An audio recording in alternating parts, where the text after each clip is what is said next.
Selamat sore, Bapak Ibu Saudara sekalian yang kami kasih dan Tuhan Yesus Kristus. Kita meluangkan waktu sejenak untuk belajar firman Tuhan melalui pelajaran minggu ini yang berjudul Pendidikan dan Sains atau Ilmu Pengetahuan. Mari kita tunduk kepala sejenak.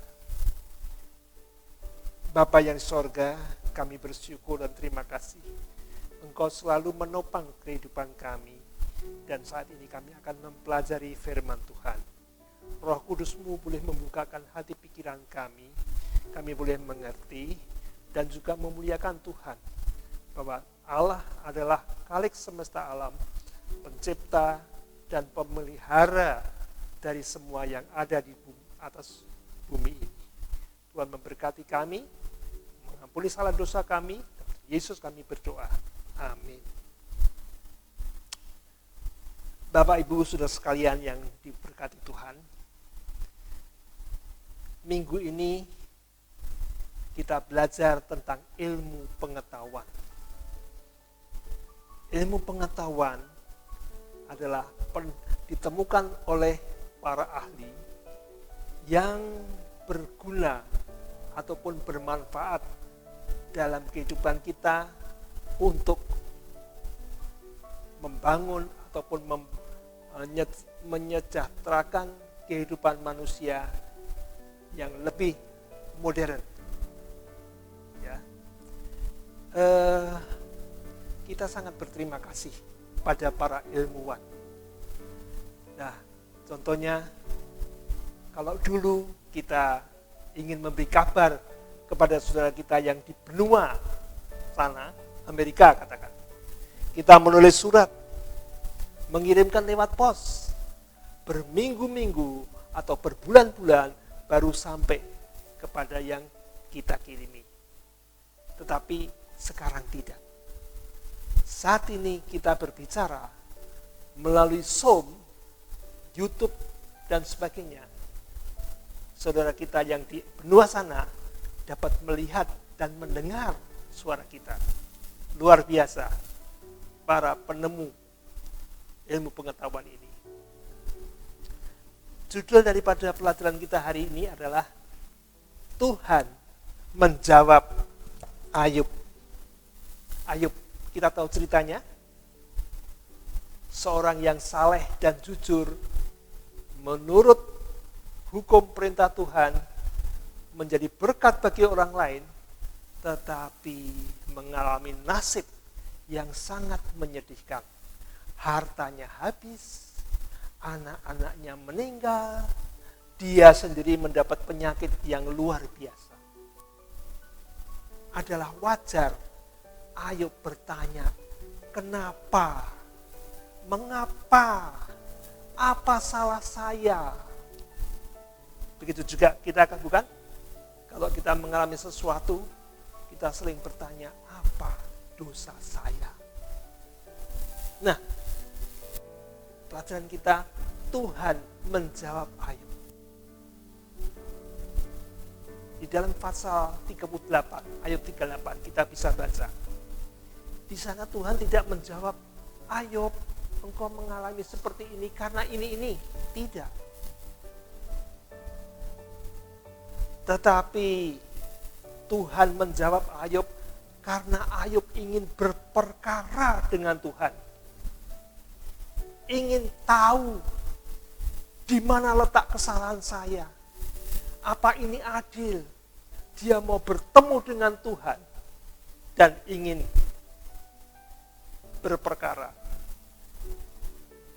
Dijelaskan Tuhan di dalam pasal 38 tidak menjelaskan itu. Sebaliknya, Tuhan Allah memperlihatkan siapa kamu ini. Seorang manusia, ciptaannya yang tidak berarti dibanding kemahakuasaan Allah. Ingin berperkara dengan Sang Pencipta. Siapa kamu ini? Tuhan bertanya kepada Ayub, Fatsal 38 ayat 4. Di manakah engkau ketika aku meletakkan dasar bumi? Ceritakanlah kalau engkau mempunyai pengertian.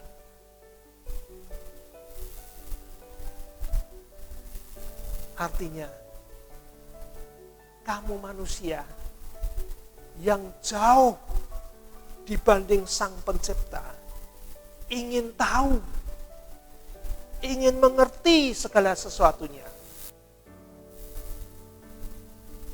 Lalu Tuhan menjawab juga, lihat dalam kehidupan ini, siapa yang menciptakan hari, dini hari, timbulnya embun, kemudian laut, samudra raya, apakah kau ngerti semuanya? Siapa yang membendung laut, kemudian bergerak? Siapa yang menciptakan hujan? Siapa yang menciptakan salju? Apakah engkau mengerti, Ayub? Nah, di dalam cerita selanjutnya,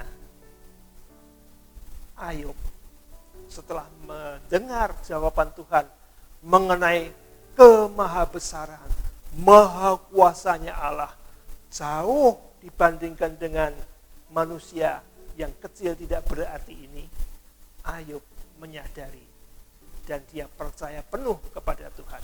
Kita tidak akan menjelaskan mengenai kisah Ayubnya, tapi yang di sini dibahas pelajaran kita adalah bagaimana alam semesta ini, ciptaan ini bisa ditaklukkan ataupun bisa diterangkan melalui ilmiah, diterima secara logika pada manusia. Tidak mungkin.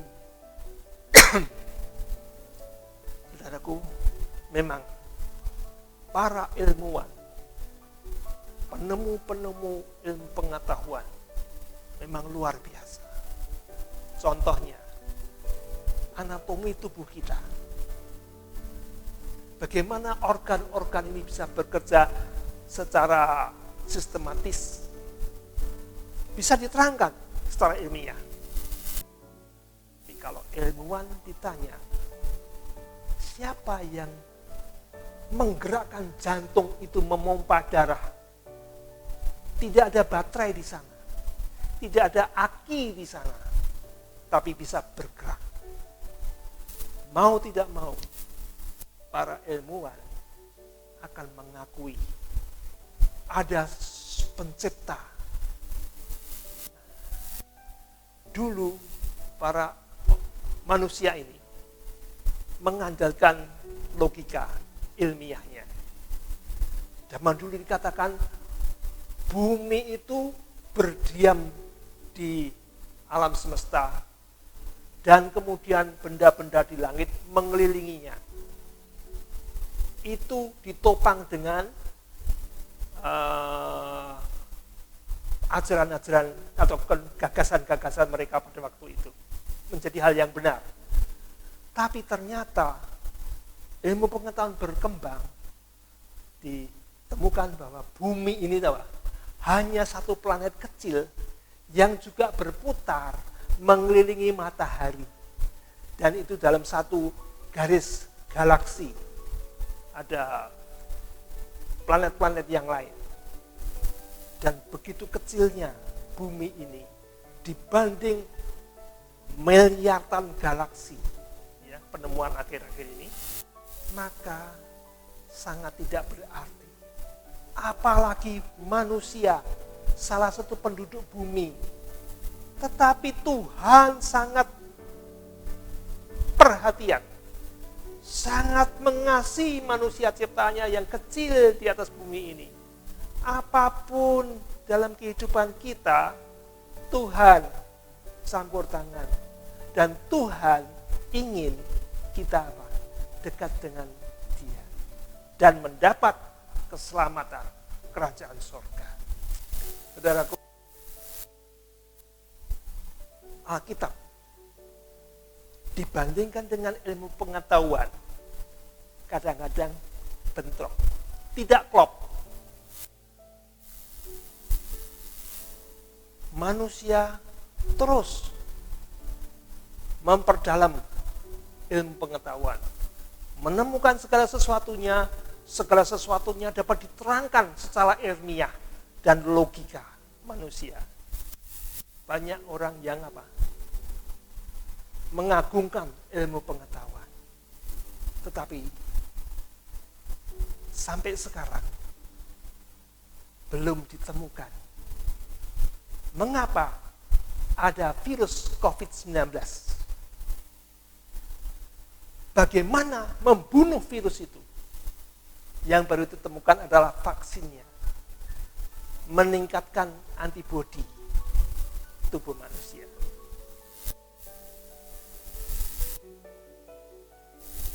Sebagai umat Tuhan, sebagai orang Kristen, kita harus percaya Alkitab. Ada saatnya ilmu pengetahuan tidak bisa menerangkan. Sebab Tuhan berkata di dalam pasal 38 ayat 11, ketika aku berfirman, sampai di sini boleh engkau datang, jangan lewat. Artinya terbatas. Sampai di sini engkau datang, jangan lewat. Disinilah gelombang-gelombangmu yang congkak akan dihentikan. Ilmuwan berangkat didasari tanpa Tuhan, tanpa Alkitab. Menyelidiki, memperdalam segala sesuatunya berdasarkan alam yang ada. Dan itu akan tidak akan mencapai titik di mana semua dapat dipelajari. Dia akan mentok. Mentoknya di tempat asal usul penciptaan manusia, penciptaan dunia ini, alam semesta ini. Maka itu kita bersyukur para ilmuwan telah menemukan yang untuk membangun ataupun memajukan kehidupan kita yang lebih modern, lebih menyejahterakan. Tetapi bila mana itu bertentangan dengan Alkitab, kita harus mengutamakan apa yang dikatakan Alkitab. Tuhan memberkati.